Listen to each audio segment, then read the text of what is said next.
7వ అధ్యాయము జ్ఞాన విజ్ఞాన యోగము 17వ శ్లోకము. ఏషాంజ్ఞానీ నిత్యయుక్తేక భక్తిర్విశిష్యతే ప్రియో హి జ్ఞానినోత్యర్థమహం స చ మమ ప్రియః. తాత్పర్యము: ఈ చతుర్విధ భక్తులలో నిరంతరం నాయందే ఏకీభావ స్థితుడై అనన్య భక్తియుతుడైన జ్ఞాని అత్యుత్తముడు.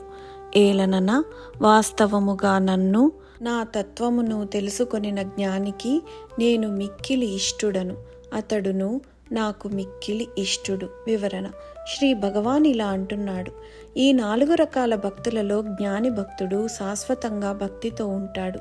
మొదటి 3 రకాల వ్యక్తులు సమస్య ముగిసినప్పుడు, సమయం వచ్చినప్పుడు దేవుడిని పిలుస్తారు, కానీ పని పూర్తయినప్పుడు మరలా దేవుడిని మర్చిపోతూ ఉంటారు.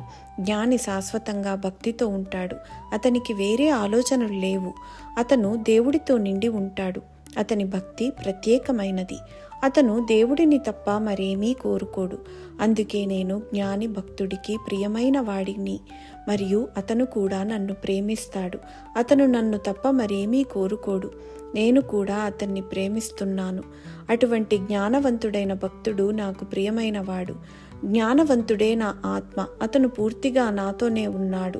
అతను నాతో చేరాడు. అతను నాలో నివసిస్తున్నాడు. శ్రీ భగవానులు జ్ఞానవంతుడు నాకు ప్రియమైన వాడు అని అంటున్నారు. 7వ అధ్యాయము 18వ శ్లోకము. ఉదారా సర్వ ఏవైతే జ్ఞానీ త్వాత్మైవ మే మతం ఆస్థితః సహి యుక్తాత్మా మామేవానుత్తమాం గతిం.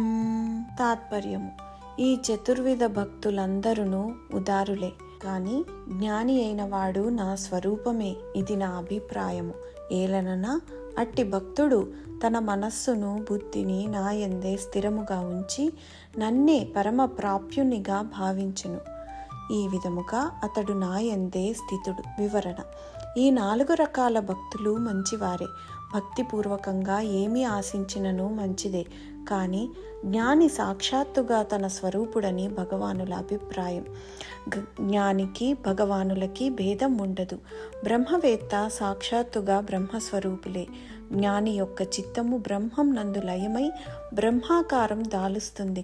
జ్ఞాని పరమాత్మయందే మనస్సును స్థిరంగా నిలిపి పరమాత్మను సర్వోత్తమ ప్రాప్యస్థానంగా ఆశ్రయిస్తాడు.